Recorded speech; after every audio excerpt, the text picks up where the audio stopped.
This is the case of Nagkakaisang Maralita ng Sitio Masigasig Incorporated or NMSMI versus Military Shrine Services, Philippine Veterans Affairs Office, Department of National Defense or MSS PVAO DND, GR number 187587,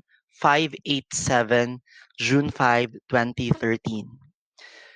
The facts of the case: former President Carlos P. Garcia issued Proclamation 423 reserving parcels of land, which later on President Ferdinand Marcos amended it through the issuance of Proclamation number 2476 to exclude the subject land and open it for disposition.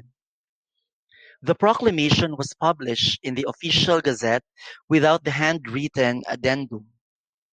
Petitioners NMSMI and Western Bikutan Lot Owners Association Incorporated or WBLOAI filed for a petition with Commission on Settlement of Land Problems or COSLAP, praying for the reclassification of the areas they are occupying as is already alienable and disposable.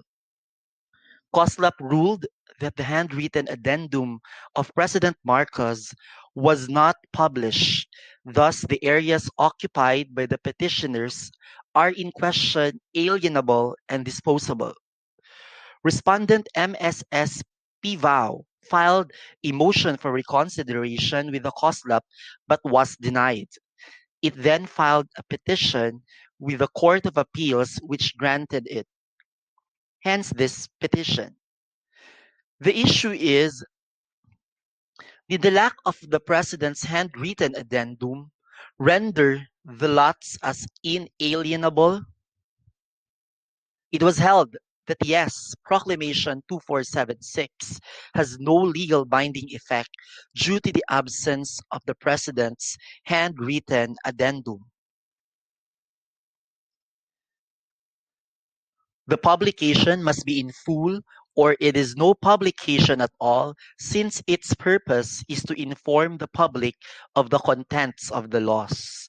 Therefore, without publication, the handwritten addendum of President Marcos never had any legal force and effect.